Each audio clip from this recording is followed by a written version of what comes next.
तो दोस्तों, कैसे हैं आप सब लोग।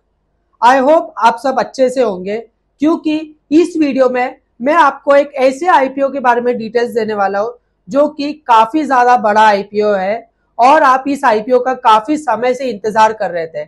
ये काफी ज्यादा मोस्ट अवेटेड आईपीओ है जिसके बारे में मैं आपको पूरा डिटेल्स देने वाला हूं। लेकिन अगर आप मेरे चैनल पर फर्स्ट टाइम आए हो तो सब्सक्राइब बटन पर क्लिक करना मत भूलना, क्योंकि इसी तरह से मैं काफी ज्यादा आईपीओ के बारे में और फाइनेंशियल कॉन्सेप्ट्स के बारे में मैं डिटेल्स देता रहता हूं। तो आप सब्सक्राइब बटन पे क्लिक कीजिए। तो जिस आईपीओ के बारे में मैं बात कर रहा हूं वो है एनटीपीसी ग्रीन आईपीओ, जो कि जल्दी ही मार्केट में हिट होने वाला है। तो अगर आप एनटीपीसी ग्रीन आईपीओ में अप्लाई करना चाहते हो तो इस वीडियो को लास्ट तक देखना, क्योंकि इससे आपको ये समझेगा कि अगर आप एनटीपीसी ग्रीन आईपीओ में अप्लाई कर रहे हो तो आपको सिर्फ लिस्टिंग गेन्स के लिए अप्लाई करना चाहिए या फिर आप लॉन्ग टर्म के लिए अप्लाई करना चाहिए। तो इस वीडियो को अगर आप एंड तक देखोगे तो आपको एक क्लियर पिक्चर होगा कि NTPC green IPO long term और लिस्टिंग गेन्स में किस तरह से चल रहा है।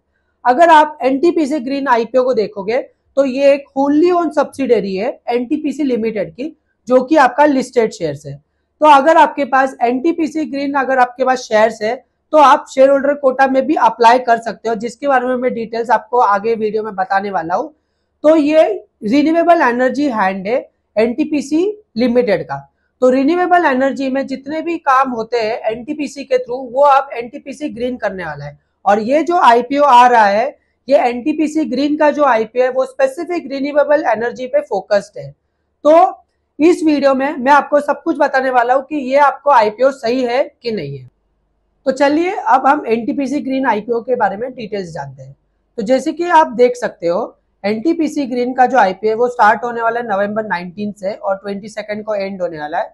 अगर आप इसका फेस वैल्यू देखोगे तो ये 10 रुपीज पर शेयर है, जो कि इन फ्यूचर जाके आगे इसमें स्प्लिट की अपॉर्चुनिटी भी हो सकती है। अगर आप इसका प्राइस बैंड देखोगे तो 102 टू 108 पर शेयर है, तो आपको 108 पर बिड करना है शेयर्स के लिए। और अगर आप इसका लॉट साइज देखोगे तो इसका जो लॉट साइज है वो 138 पर शेयर है, मतलब पर लॉट है, तो जिसका अमाउंट अप्रोक्सीमेटली 14,904 होता है। इसका जो इशू साइज है वो 10,000 करोड़ का आईपीओ, जो काफी ज्यादा बड़ा आईपीओ है जैसे कि आप इसे देख सकते हो। और ये एनटीपीसी ग्रीन आईपीओ की सबसे बड़ी बात जो है, ये जो 10,000 करोड़ का आईपीओ है वो फ्रेश इशू है। फ्रेश इशू का मतलब ये होता है कि जब कोई कंपनी आईपीओ लेकर आती है तो वो न्यू एक्सपांशन के लिए या न्यू फंडिंग के लिए आईपीओ ला रही है, या तो फिर उनके जो एग्जिस्टिंग प्रमोटर्स होते हैं उनको एग्जिट करना होता है। तो ये दो मेजर रीजंस होते हैं जिसके वजह से आईपीओ आता है। लेकिन अगर आप एनटीपीसी ग्रीन का आईपीओ देखोगे तो ये फ्रेश इशू है। दैट मीन्स ये जो आईपीओ आ रहा है और इसमें जो फंड्स रेज होने वाले हैं वो इन फंड्स को बिजनेस पर्पस के लिए यूज करने वाले, दैट इज एक्सपांशन के लिए यूज करने वाले, न्यू एनर्जी जनरेशन के लिए यूज करने वाले। और जो इसमें एग्जिस्टिंग प्रमोटर्स है वो एग्जिट नहीं कर रहे हैं, जो काफी ज्यादा हाई पॉजिटिव पॉइंट है। अगर आप देखोगे तो इवन दो इसका जो ग्रे मार्केट प्रीमियम है आज के टाइम पे जब मैं ये वीडियो शूट कर रहा हूं तो ये जस्ट 3 रुपीज है। स्टिल अगर आप इनके जो प्रमोटर्स देखोगे वो फिर भी एग्जिट नहीं कर रहे। दैट मीन्स आप देख सकते हो कि इसकी जो फाइनेंशियल्स है और इसकी जो बिजनेस है और इसका जो फ्यूचर प्रोस्पेक्ट है वो कितना ज्यादा ब्राइट है। इसीलिए एक भी प्रमोटर्स एग्जिट नहीं कर रहे और ये पूरा आईपीओ फ्रेश इशू हो रहा है। तो अगर आप एम्प्लॉय हो तो एम्प्लॉय डिस्काउंट आपको 5 रुपीज मिलेगा। इशू टाइप मैंने जैसे कहा था कि it's book build issue IPO, और ये लिस्ट होने वाला आपका एनएससी और बीएससी जो कि आपके स्टॉक एक्सचेंज है। और अगर अभी आप इसमें इसके डेट्स देखोगे तो आईपीओ का जो ओपन डेट है वो 19 नवंबर है, जो कि ट्यूसडे है, और इसका जो क्लोज डेट है वो फ्राइडे है, दैट इज 22। तो इसका जो अलॉटमेंट होगा दैट इज फाइनलाइजेशन वो होगा 25 को। अगर आपको नहीं मिलता है तो आपका जो रिफंड अमाउंट जो रिफंड होगा वो 26 को हो जाएगा। और 26 को अगर आपको आईपीओ अलॉटमेंट हो चुका है तो आपके जो डीमैट अकाउंट होगा उस पर आपके शेयर्स क्रेडिट हो जाएंगे। और वेडनेसडे को दैट इज 27 को फर्स्ट टाइम ये आपके एनएससी और बीएससी पे लिस्ट होने वाला है।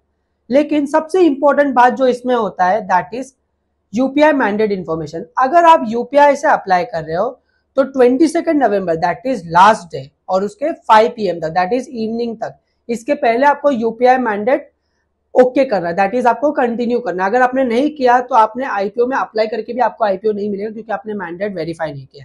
तो ये सबसे ज्यादा इंपॉर्टेंट इन्फॉर्मेशन है, इसका ध्यान रखना।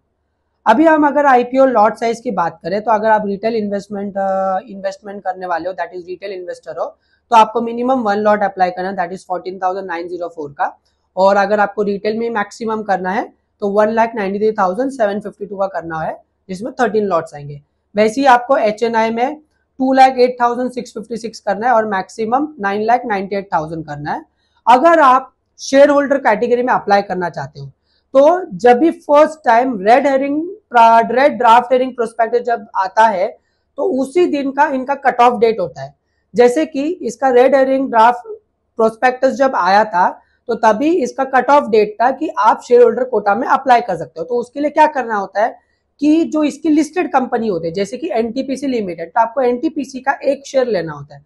अगर आपने वो ले लिया है तो आप शेयर होल्डर कोटा में डायरेक्टली एलिजिबल हो, और आप शेयर होल्डर कोटा में अगर आप अप्लाई करोगे तो आपको अलॉटमेंट मिलने के चांसेस काफी ज्यादा हाई हो जाते हैं, मतलब प्रोपोर्शनेट बेसिस पर काफी ज्यादा हाई होते हैं। तो जैसे कि अगर अभी हम बात करें इसके फाइनेंशियल्स के बारे में, एनटीपीसी के फाइनेंशियल्स के बारे में, तो जैसे कि आप देख सकते हो 31 मार्च 2023 को इसका जो असेट वैल्यू था वो 18,431 करोड़ था, जो कि बढ़ के 31 मार्च 2024 को 27 करोड़ हो गया। और वही 30 सितंबर 2024 को 32,000 हुआ है। वैसे अगर आप इसका रेवेन्यू देखोगे तो रेवेन्यू भी काफी इंक्रीजिंग ऑर्डर पर है, जैसे कि 31 मार्च 2023 को 170 था, फिर उसके बाद वो बढ़ के 31 मार्च 2024 को 2037 करोड़ हुआ, और अभी जो करंटली है वो 1132 करोड़ है। अगर आप इसका बोरोविंग देखोगे तो बोरोविंग भी थोड़ा बढ़ रहा है, क्योंकि ये बिजनेस ही ऐसा है जिसमें आपको बोरोविंग लगती है। तो देखोगे तो it's not a negative part कि इसकी बोरोविंग थोड़ी हाई और बढ़ती जा रही है, but over a period of time इसकी बोरोविंग भी लेस हो सकती है। बट ये इंडस्ट्री का नेचर ही ऐसा होता है कि इसमें बोरोविंग होती है, तो ये नेगेटिव पार्ट नहीं है, ये थोड़ा पॉजिटिव पार्ट भी है। तो अगर आप इसका वैल्यूएशन देखोगे, जिसके वजह से काफी ज्यादा लोग मायूस हो चुके हैं, मैं ऐसा कह सकता हूँ। तो जैसे कि आप इसे इसका वैल्यूएशन देख सकते हो, जो पोस्ट आईपीओ है, मतलब आईपीओ आने के बाद जब ये लिस्ट होगा तो पोस्ट आईपीओ जो है उसका जो पीई वैल्यू है वो है 259.56।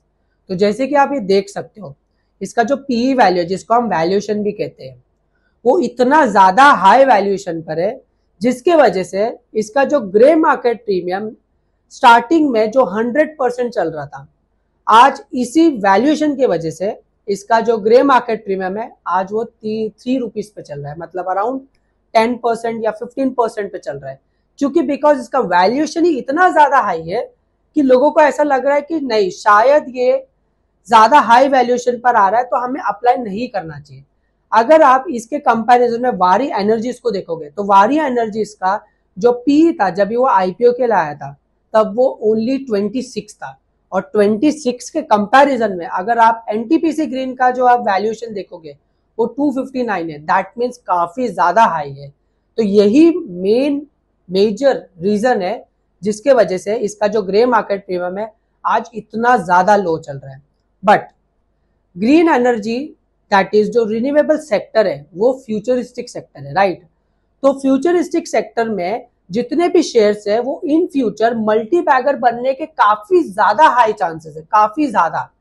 तो अगर आप इस वैल्यूएशन को फॉर अ टाइम बीइंग आप इग्नोर भी कर दे और इसे लॉन्ग टर्म के पर्सपेक्टिव से सोचे तो एनटीपीसी ग्रीन काफी ज्यादा आपको रिटर्न्स दे सकता है in future, that is till 2030 काफी हाई रिटर्न्स दे सकता है।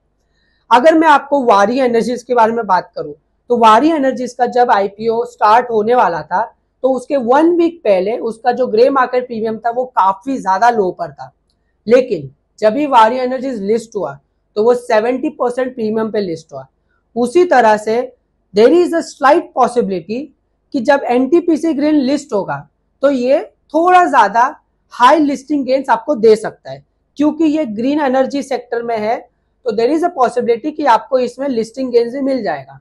बट अगर मैं उसे बाजू में भी रख दूं तो ये लॉन्ग टर्म के लिए ये जो शेयर आ रहा है दैट इज आईपीओ आ रहा है वो काफी ज्यादा अच्छा है आपके लिए as a long term investor, क्योंकि जैसे मैंने आपको स्टार्टिंग में कहा ये फ्रेश इशू है, दैट मीन्स पूरा 10,000 करोड़ ये लोग बिजनेस में यूज करने वाले हैं। और एक और चीज आपको याद होना चाहिए, एक भी प्रमोटर्स यहाँ से एग्जिट नहीं कर रहा है। अगर प्रमोटर एग्जिट नहीं करे तो सबसे बड़ा पॉजिटिव पॉइंट यही है कि उनको इस बिजनेस पे काफी ज्यादा भरोसा है और उनको यही लगता है कि ये नेक्स्ट 5 इयर्स में काफी ज्यादा हाई ग्रोथ देने वाला है, इसलिए कोई प्रमोटर एग्जिट नहीं करे। तो अगर वो पर्सपेक्टिव से आप देखें तो ये जो आईपीओ है ये काफी ज्यादा हाई चांसेस है कि ये आपको लिस्टिंग गेन्स भी देगा और लॉन्ग टर्म में प्रॉफिट भी देगा। लेकिन अगर अभी हम बात करें इसके रिस्क फैक्टर्स के बारे में, जो कि अगर आप कोई भी शेयर्स में आप इन्वेस्ट कर रहे हो तो आपको उसके रिस्क फैक्टर्स के बारे में बहुत ज्यादा अच्छे से जानकारी होनी चाहिए और पूरा आपके पास इंफॉर्मेशन होने के बाद ही आपको वो पर्टिकुलर शेयर में या आईपीओ में इन्वेस्ट करना चाहिए। तो जैसे मैं अगर आपको इसमें एनटीपीसी ग्रीन के रिस्क के बारे में बात करूं तो जैसे कि आप देख सकते हो जो मेजर इसका रिस्क है, there is a concern pool of utilities and the power purchase for electricity generated by our plants and projects. We derive a significant portion of this revenue from 5 off-takers in fiscal 2024. इसका मतलब ये है कि NTPC Green के जो top 5 उनके जो clients है उनसे इनको 85% से ज्यादा इनको इनकम आ रहा है। तो आप इमेजिन कीजिए अगर आपका बिजनेस सिर्फ 5 क्लाइंट्स पर चल रहा है और उसमें से एक क्लाइंट ने भी अगर समझो अपने बिजनेस में लॉस किया या तो फिर एनटीपीसी से वो क्लाइंट छूट गया, तो आप इमेजिन कीजिए कि एनटीपीसी ग्रीन को उसका कितना ज्यादा बड़ा अफेक्ट होगा, उसका रेवेन्यू पे क्या अफेक्ट होगा।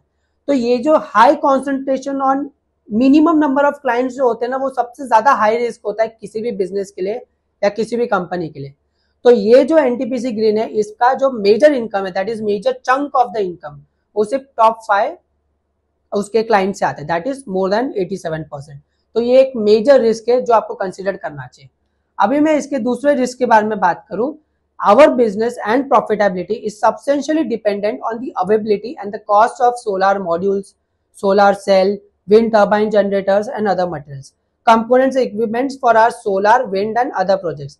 We dependent on third party supplier for meeting and material components and equipment required and our top 10 suppliers accounted for 92%. तो जैसे कि आप देख सकते हो इनके जो रॉ मटेरियल्स है जैसे कि solar cell, solar panel, solar modules, wind turbines etcetera जितने भी रिन्यूएबल में यूज होते हैं ये सब कुछ इनके टॉप सप्लायर्स आता है, दैट इज टॉप 10 सप्लायर्स है, जैसे कि 92% इनके सप्लायर्स आता है। अगर इन फ्यूचर जाके सप्लायर्स ने अगर इसका जो प्राइस है वो अगर बढ़ा दिया तो आप देख सकते हो कि इनको कितना ज्यादा अफेक्ट हो जाएगा, क्योंकि इनका जो मार्जिन है मतलब जो रेवेन्यू में इनकी जो मार्जिन होगी वो डिक्रीज हो जाएगी क्योंकि कॉस्ट प्राइस बढ़ जाएगा, मतलब जो उनके रॉ मटेरियल उसका प्राइस बढ़ जाएगा। तो ये one of the major factor है जो आपको कंसिडर करना चाहिए।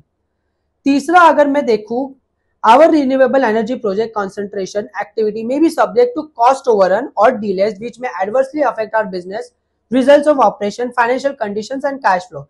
Further, our future growth is significantly dependent on successful execution our contract and awarded project. तो इन सबको प्रोजेक्ट्स मिलता रहता है तो उसका एक टाइमलाइन होता है। फॉर एग्जांपल एक प्रोजेक्ट उनको जो मिला है और उसका टाइमलाइन है 2 इयर्स और अगर इन्होंने 2 इयर्स में अगर उन्होंने कंप्लीट नहीं किया तो कॉस्ट ओवररन होने का चांसेस है, क्लाइंट तो उनको वो फंड देगा नहीं, तो उनको जो कॉस्ट ओवररन होगा वो एनटीपीसी को खुद बेयर करना पड़ेगा, तो इसके वजह से इनका रेवेन्यू हैम्पर हो सकता है। तो ये जो है ये भी एक मेजर रिस्क है जो आपको कंसिडर करना चाहिए। अगर मैं फोर्थ रिस्क की बात करूं, in the last 6 months that is ended 30 2024 and fiscal 2024 62 to 61% respectively of our operating renewable energy project are concentrated in Rajasthan. तो जैसे कि इसका मतलब ये होता है कि इनका जो 62% ऑफ इनकम है और 62% ऑफ द प्रोजेक्ट है वो सिर्फ एक राजस्थान स्टेट में। तो इमेजिन कीजिए कल जाकर अगर राजस्थान स्टेट में कुछ पॉलिटिकल टर्मोल आ गया या तो फिर कुछ अनस्टेबिलिटी आ गई तो एनटीपीसी ग्रीन को कितना ज्यादा अफेक्ट होगा उसका, क्योंकि 62% ऑफ द प्रोजेक्ट उनके राजस्थान में ही है। तो ये भी एक one of the major risk है जो आपको कंसिडर करना चाहिए अगर आप एनटीपीसी ग्रीन के आईपीओ में इन्वेस्ट कर रहे हो।